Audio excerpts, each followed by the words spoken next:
কুয়াশা চাদরে ঢাকা অপূর্ব এক ভোরের শুভেচ্ছা জানিয়ে শুরু করেছি আমার আজকের ব্লগটি। চারদিকটায় কুয়াশায় আচ্ছন্ন, দূর থেকে মনে হয় দূর হতে কে যেন হেঁটে যায়। দূর আকাশে কুয়াশা ভেদ করে উঁকি দেয় সূর্যি মামা।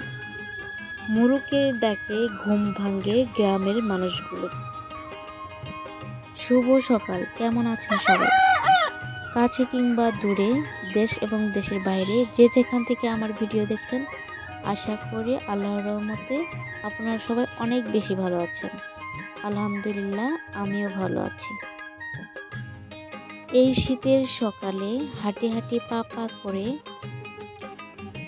নিজের সবজি ক্ষেত থেকে টাটকা সবজি তুললে রান্না করাটা কার না ভালো লাগে বলুন তো? আমরা সবাই জানি শীতের দিন কিন্তু কিছুটা হলেও ছোট। তাই এই ছোট দিনে তাড়াতাড়ি কাজ করার জন্য আমাদের কিন্তু ভোরেই ঘুম থেকে উঠতে হবে। তাই আমি সকাল সকাল ঘুম থেকে উঠে বাড়ির অন্য কাজ শেষ করে রান্নার জন্য সবজি খেতে সবজি তুলতে গেলাম। কিছু লাল শাক, পাট শাক আর সবজি খেতে অনেক নতুন নতুন শাক বের হয়েছে, ওই শাকগুলোই তুলে নিলাম। দেখুন শাকগুলো কতটা সুন্দর লাগছে। আর সকালবেলা তো এর জন্য শাকগুলো আরও বেশি সুন্দর লাগছে, কারণ শাকগুলোর উপর কুয়াশা পড়েছিল। মুক্তার দানার মতো শিশির বিন্দুগুলো একটু রোদেই যেন ঝলমল করছে। কয়েকটি শুলক পাতা তুলে নিলাম, শাকের মধ্যে দিব আর কিছুটা তরকারির মধ্যে দিব। শাক তোলা শেষ, এখন একটু পেঁয়াজ পাতা তুলে নিব। পেঁয়াজ অবশ্য ঘরেই আছে, তবুও একটু পেঁয়াজ পাতা তুলে নিলাম। এই পেঁয়াজ পাতা শাকের মধ্যে দিলে শাক ভাজি অনেকটাই ভালো লাগবে। প্রথমে ভাত বসিয়ে দিলাম।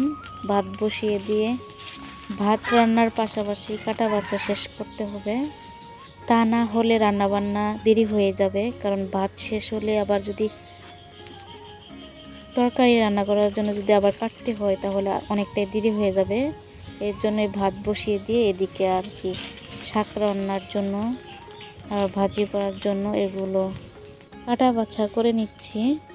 আর তো এখন শীতের দিন, কাজ শেষ হতে না হতেই কখন যেন বেলা গড়িয়ে যায়। তাই শীতের দিনে তাড়াতাড়ি কাজ করতে চাইলে তাহলে শীত কম্বলের আরাম থেকে তাড়াতাড়ি ঘুম থেকে উঠতে হবে। আর যদি আপনি ভোরবেলা ঘুম থেকে উঠতে না পারেন তাহলে কিন্তু কোনো কাজই ঠিকমতো করতে পারবেন না। তো আপনি ভিডিও দেখতে দেখতে যদি এই পর্যন্ত চলে আসেন তবে আমি ধরেই নিতে পারি আমার ভিডিওটি আপনার কাছে ভালো লেগেছে। যদি আমার ভিডিওর কোনো একটি অংশ আপনার মনে এতটুকু জায়গা করে নেয়, প্লিজ একটি লাইক দিয়ে কন্টিনিউ করবেন। আর যদি বেশি ভালো লেগে থাকে তাহলে আমার চ্যানেলটি সাবস্ক্রাইব করে আমার সঙ্গে থাকতে পারেন। বিশেষ করে ফজরের নামাজ পড়ে কাজগুলো যদি শুরু করতে পারেন তাহলে কিন্তু অনায়াসেই দিনের কাজ দিন শেষ হয়ে যাবে।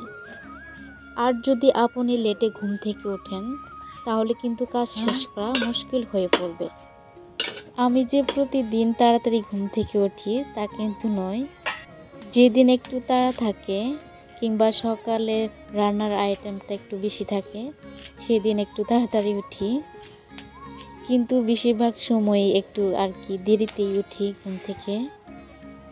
আর কি দেরি করে ঘুম থেকে উঠলেই যে সবারই সমস্যা হবে তা কিন্তু নয়। যারা আর কি যৌথ ফ্যামিলিতে থাকে তাদের কিন্তু সমস্যা হয় না অতটা, তারা কিন্তু মিলেমিশে সকালবেলার কাজটা শেষ করে নেয়। আর যারা পৃথক ফ্যামিলিতে থাকে তাদের একটু সমস্যা হতে পারে। আর যদি থাকে বাচ্চা তাহলে তো আর কোনো কথাই নেই, তাদের আরও বেশি সমস্যার সম্মুখীন হতে হয়। আপনাদের সাথে কথা বলতে বলতে আমার প্রায় ভাত রান্না শেষ। শাক ভাপ দিয়ে নিলাম, এখন ভাজি রান্না করব। তো আবার বলি, যারা এই মুহূর্তে আমার ভিডিও দেখছেন প্লিজ একটি লাইক দিয়ে কন্টিনিউ করবেন। আর যারা নতুন ভিজিট করেছেন, যদি আমার ভিডিওটি ভালো লেগে থাকে তো আপনি চাইলে আমার চ্যানেলটা সাবস্ক্রাইব করে আমার সঙ্গে থাকতে পারেন। যারা অলরেডি এই কাজটি করে ফেলেছেন তাদেরকে জানাই অসংখ্য ধন্যবাদ। আর যারা একক ফ্যামিলিতে থাকেন, সকালের কাজকে সহজ করার জন্য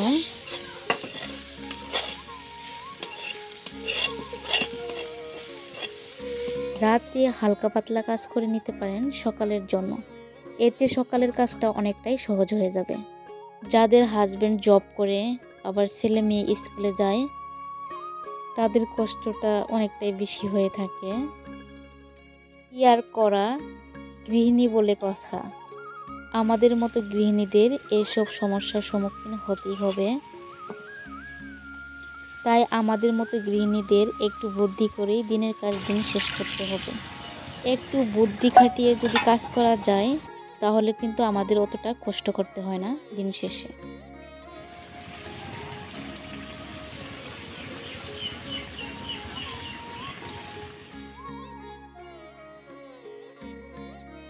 আজ এখান থেকেই বিদায় নিব।